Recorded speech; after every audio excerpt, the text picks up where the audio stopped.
आज इस वीडियो में हम ये सीखने वाले हैं कि बायो-सेवर्ट के नियम का प्रयोग करके वृत्ताकार लूप के केंद्र पर या किसी वृत्ताकार चाप के केंद्र पर चुंबकीय क्षेत्र का मान किस तरह से पता करते हैं। तो पहले तो आपको बायो-सेवर्ट का नियम पता होना चाहिए कि अगर मेरे पास कोई एक छोटा सा लंबाई अवयव है dl, जिसमें विद्युत धारा कितनी प्रवाहित हो रही है I, और उससे r दूरी पर अगर मैं चुंबकीय क्षेत्र का मान निकालूं तो वो चुंबकीय क्षेत्र कितना होता है dB। छोटा सा अगर लंबाई अवयव है तो चुंबकीय क्षेत्र भी छोटा सा लिया है। उसका सूत्र क्या है, mu naught upon 4 pi I D L sine theta by R square. यहाँ थीटा क्या है, लंबाई अवयव और विस्थापन सदिश बिंदु का उन दोनों के बीच का जो कोण है उसे मैं थीटा कह रहा हूं। अब इसी का प्रयोग करके मुझे क्या करना है, इस वृत्ताकार चाप की वजह से इस वृत्त के केंद्र पर मुझे क्या करना है, चुंबकीय क्षेत्र का मान पता करना है। अब ये जो हमारा फिगर है इसमें क्या क्या दिखाया गया है, पहले मैं आपको वो समझाता हूं कि चित्र में देखो, एक तो हमारे पास सीधा धारावाही चालक है AB, जिसमें विद्युत धारा कुछ इस तरह से आई। उसके बाद वो प्रवेश करती है किसके अंदर, वृत्ताकार चाप के अंदर, जिसकी त्रिज्या है R। इसमें भी वही धारा प्रवाहित होती है और फिर वो CD, ये जो हमारा सीधा धारावाही चालक है, इससे होती हुई बाहर निकल जाती है। अब बात करें कि ये जो हमारा धारावाही चालक है AB, ये इस केंद्र पर कितना चुंबकीय क्षेत्र उत्पन्न करेगा।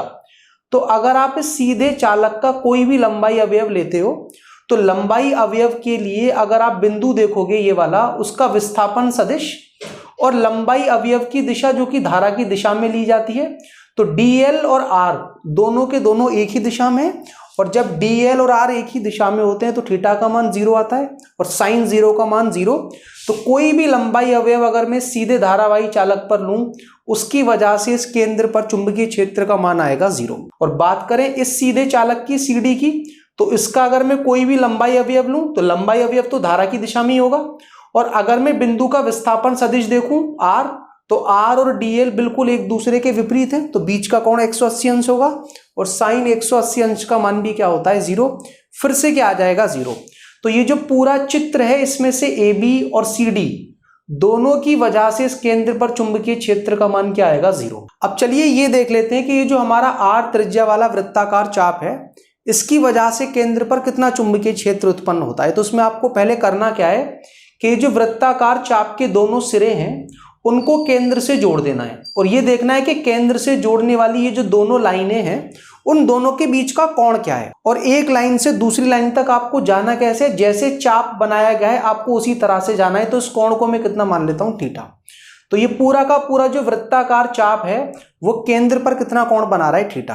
अब इसके लिए आप करोगे क्या, पहले इस वृत्ताकार चाप पर कोई भी एक छोटा सा लंबाई अवयव लोगे, जिसकी लंबाई हम मान लेते हैं कितनी है, DL। मैं आपको बता चुका हूं कि DL को हम सदिश बना सकते हैं कैसे, कि पहले तो हम उस बिंदु पर क्या डाल दें, एक स्पर्श रेखा, और स्पर्श रेखा की वो दिशा लें जो विद्युत धारा की दिशा में आएगी। तो इस बिंदु पर विद्युत धारा की ये दिशा होगी, तो यही हमारी DL की दिशा है। DL को बिंदु से जोड़ने वाली जो लाइन है वो आपको क्या देगी, उस बिंदु का विस्थापन सदिश। तो विस्थापन सदिश की जो लंबाई है वो तो वृत्त की त्रिज्या के बराबर होगी और दिशा आपको दिख ही रही है।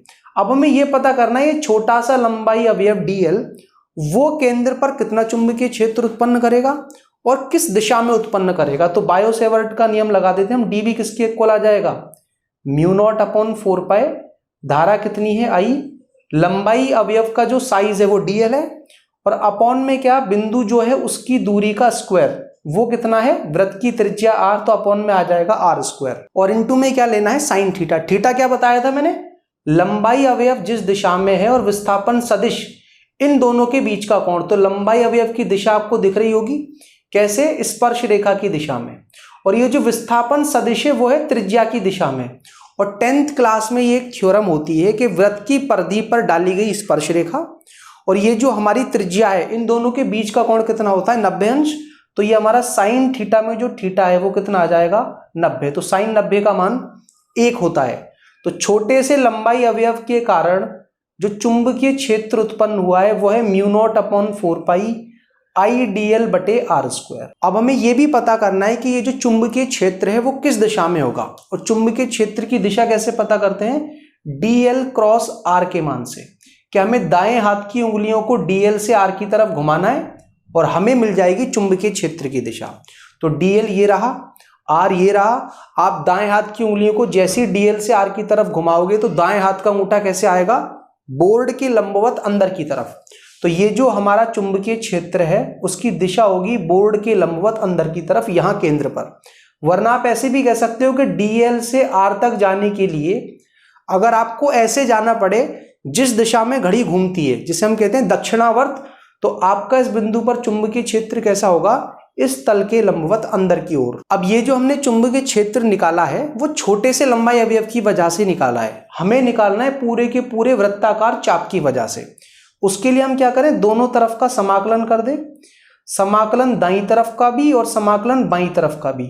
और दाईं तरफ के समाकलन में जो जो चीजें हमारी नियत हैं वो सब कहाँ आ जाएंगी, बाहर।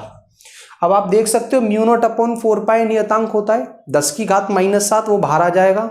इस पूरे के पूरे वृत्ताकार चाप पर से अगर मैं कोई भी लंबाई अवयव लूं, हर किसी में धारा आई ही रहेगी, वो भी बाहर।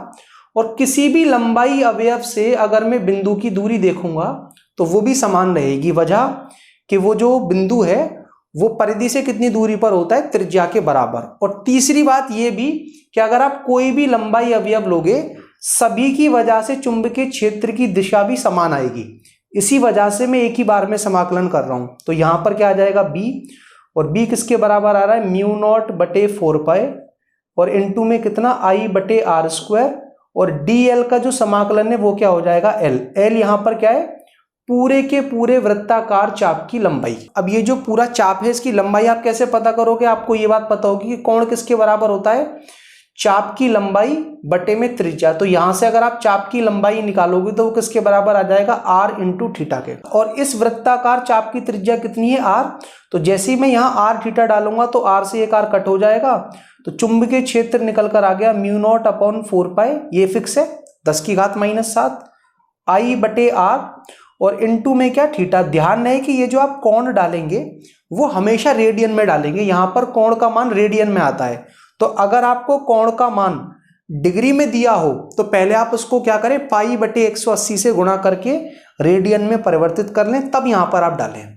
क्योंकि न्यूमेरिकल में आपको ये जो चुंबकीय क्षेत्र है वो किस में निकालना होता है, टेस्ला में। तो टेस्ला में निकालने के लिए धारा डालें एम्पियर में, त्रिज्या को डालें मीटर में, कोण को डालें रेडियन में, तभी आपका चुंबकीय क्षेत्र टेस्ला में निकल कर आएगा। और मान लीजिए कि हमारे पास वृत्ताकार चाप न होकर के एक वृत्ताकार लूप होता जिसमें धारा कुछ इस तरह से प्रवाहित हो रही होती, तो हम क्या करते, तब भी आपको यही करना है कि इस पर एक छोटा सा लंबाई अवयव लेना है जिसकी लंबाई dl हो।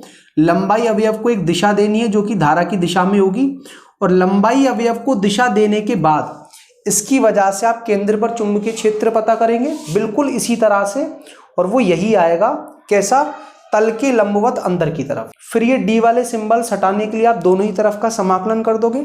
समाकलन करते हुए यहां से ये जो कांस्टेंट है वो यही सब बाहर आएंगे।